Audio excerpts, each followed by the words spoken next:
C'est-à-dire que si tout le monde pouvait vivre l'un à côté de l'autre sans problème, ça poserait pas de souci. Mais la vérité, lorsque l'islam devient majoritaire dans un endroit dans le monde, les autres ont du mal à vivre. C'est une vérité absolue dans le monde entier. Vous pouvez prendre ça comme vous voulez. Ce que je dis est incontestable partout. Donc, évidemment que nous disons des choses qu'on ne disait même pas dans les années 80. Parce qu'on avait tous, à la fac, touche pas à mon poste. C'est ça la vérité. À mon pote. SOS Racisme. Je pense que les ZFE, ça peut très bien être effectivement les 80 km/h d'Édouard Philippe, qui a déclenché le mouvement des Gilets jaunes. Vous imaginez le Français moyen qui en interdit l'accès, l'entrée dans une ville pour aller au travail, pour aller voir son médecin, pour aller voir sa famille? Mais ça va être la révolution.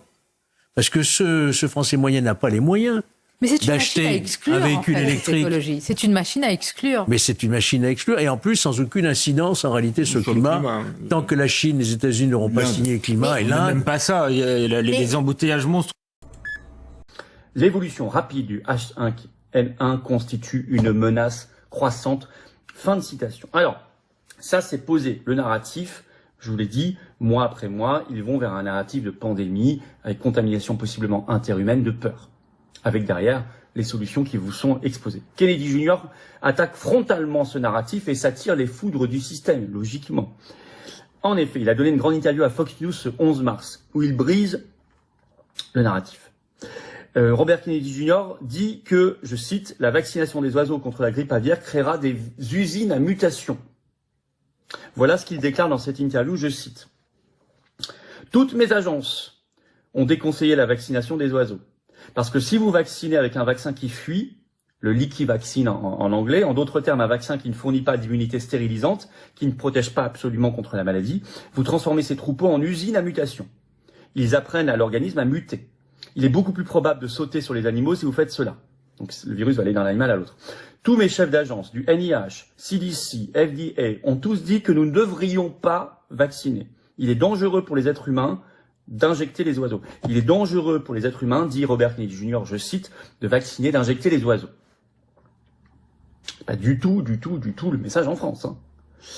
Par ailleurs, il fait référence à une étude publiée en 2020 dans la revue PLOS Biology, le titre « De nombreux vaccins pour le bétail et les humains fuient parce qu'ils bloquent les symptômes et ne préviennent pas l'infection ou la transmission ultérieure. » Et il est contre l'abattage systématique. Je cite. Toujours dans cette même interview à Fox News. Aux États-Unis, les agriculteurs abattent actuellement des animaux infectés afin d'atténuer la propagation de la grippe. La question est, devriez-vous abattre ces troupeaux? Kennedy a demandé. Ils devraient les isoler. Vous devriez laisser la maladie les traverser, identifier les oiseaux qui survivent, qui sont les oiseaux qui ont probablement une inclination génétique à l'immunité. Et ce devraient être les oiseaux alors qu'on élèvera. C'est complètement une autre voie. D'autant qu'il explique qu'en fait, l'abattage systématique provoque en ce moment une crise des œufs. Je ne sais pas si vous en avez entendu parler. Moi, aux États-Unis, il y a une pénurie d'œufs et des prix qui s'envolent. Par exemple, actuellement, le prix aux États-Unis, c'est 4,95 $ pour la douzaine en moyenne, mais il y a des États où c'est plus de 10 $. Et l'administration américaine s'attend à une nouvelle hausse en 2025 de 41% du prix de l'œuf. Et là, Kennedy Jr. dit dans cette interview, nous avons tué 166 millions de poulets. Voilà pourquoi nous avons une crise des œufs. Avec l'idée qu'il y a des gens qui gagnent de l'argent sur tout ça derrière. Des spéculateurs. Comme dans toute crise où il y a des bulles, des pénuries, des prix qui s'envolent, il y a toujours des gens qui perdent et des gens qui gagnent beaucoup. La spéculation. Alors est-ce que toute cette affaire n'est pas téléguidée derrière aussi par des spéculateurs? Alors évidemment, il s'attire toutes les foudres du système. Par exemple, Le Monde en France, ce 21 mars, sort un grand papier. Le titre « Grippe aviaire, Robert Kennedy Jr., le ministre de la Santé américain, consterne les scientifiques en proposant de laisser circuler le virus. » D'abord, les scientifiques, c'est faux. On a cité les études, ses propres agences, qui travaillent avec des scientifiques. Il faut pas dire, peut-être qu'il concerne des scientifiques, mais certainement pas les scientifiques, qui laissent penser que ce sont tous les scientifiques. Donc là, il y a un biais, il y a une manipulation dans l'article, dans le titre même. Consterne. Bon. Alors que, même Le Monde le précise, le ministre américain de l'Agriculture Brooke Rollins a repris l'idée de Kennedy Jr., s'est rallié à Kennedy Jr. Philippe, bonjour. Salut Benoît. Bon, oui, t'as lu, moi aussi j'ai lu l'article de Pierre-Olivier Zappa, puis ça vient nous gratter dans le dos un peu, hein? En fait, ce qui me fait titiller beaucoup dernièrement, c'est quand que j'entends les gens, la population dire que la santé c'est gratuit. Puis tu sais, l'éducation c'est gratuit, puis tous les services au Québec là, c'est gratuit. C'est pas gratuit, Benoît. Ça coûte très très cher. C'est que les gens ont oublié que ce sont nos impôts souvent qui payent ces services-là. Puis Pierre-Olivier Zappa, dans son article du Journal de Montréal, est venu mettre un peu des chiffres, là, tu sais. Puis en fait, encore, là, on peut pas prendre tous les cas de figure, mais prenez, là, si vous envoyez 25 000 d'impôts par année au gouvernement du Québec, sachez que je les ai fait des pourcentages, là, 44% vont à la santé. Donc, de ton 25 000, tu as 44% qui s'en va aux hôpitaux, au CLSC, au gros mammouth de Santé Québec. Tu as 22% qui s'en va en éducation pour que, justement, la gratuité scolaire au secondaire, au cégep, à l'université. Mais ce qui m'a le plus choqué personnellement, c'est la première fois que je le voyais dans cet article-là. Sais-tu combien qu'on donne pour la prospérité économique? Tu sais, combien qu'on donne pour, tu sais, qu'il y ait une portion de notre argent, là, qui est un peu, là, comme de jouer aux banquiers, Pour d'essayer de investir. faire fructifier l'économie. Ouais. 0,5%. 1000, tu sais, sur 20, prends encore mon exemple de 25 000 piastres, OK, c'est 1400 piastres qui est envoyé au développement économique. Pour générer d'autres jobs, pour générer de la Générer d'autres jobs, pour générer. Ouais.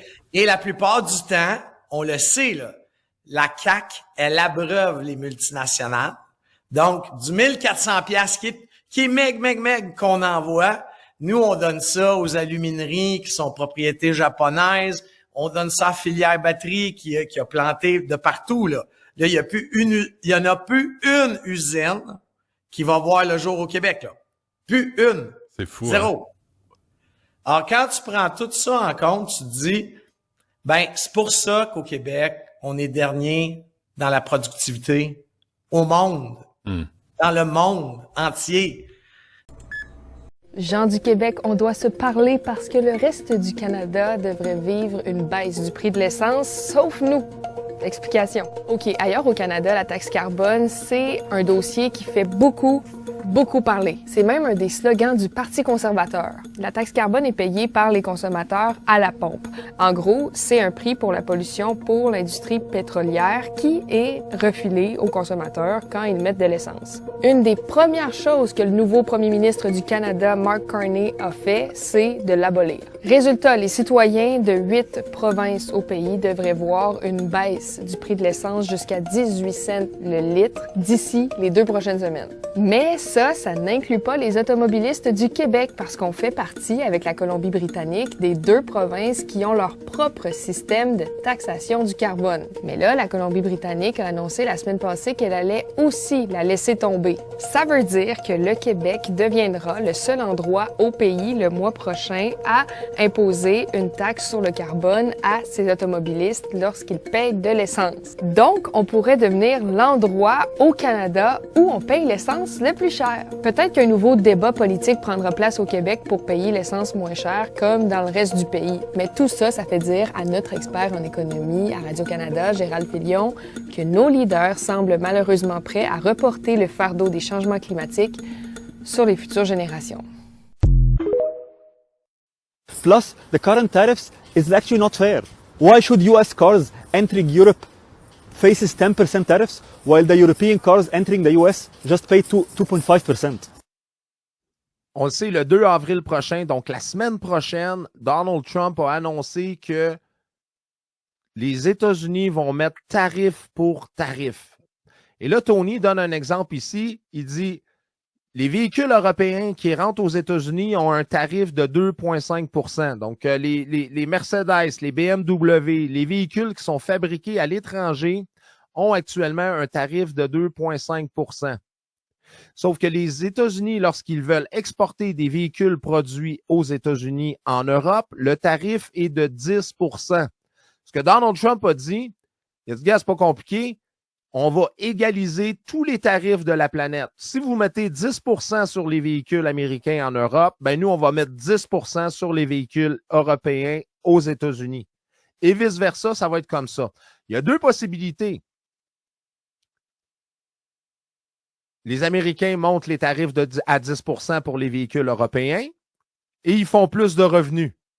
Donc, ils vont faire plus d'argent sur les véhicules européens. Et bien évidemment, la demande de véhicules européens sur le marché américain va diminuer. La deuxième possibilité, et c'est ce qui risque de se produire, c'est que les Européens vont baisser leurs tarifs sur les véhicules américains de 10 à 2,5 %. Et là, les véhicules américains seront plus compétitifs sur le marché européen et la production de véhicules automobiles aux États-Unis va augmenter. Donc, c'est un choix ou l'autre. Soit les Américains engrangent plus d'argent par les tarifs, la demande de produits extérieurs diminue et celle produite aux États-Unis augmente sur le marché intérieur, c'est gagnant-gagnant. Ou soit les Européens baissent leurs tarifs à 2,5 %, les véhicules automobiles américains sont plus compétitifs et ils exportent plus et créent plus d'emplois aux États-Unis. Alors, ceux qui disent que les tarifs ne servent à rien et que c'est une guerre complètement injustifiée et que ça ne fonctionneront pas, ne comprennent rien. Petit clip hommage d'1 minute.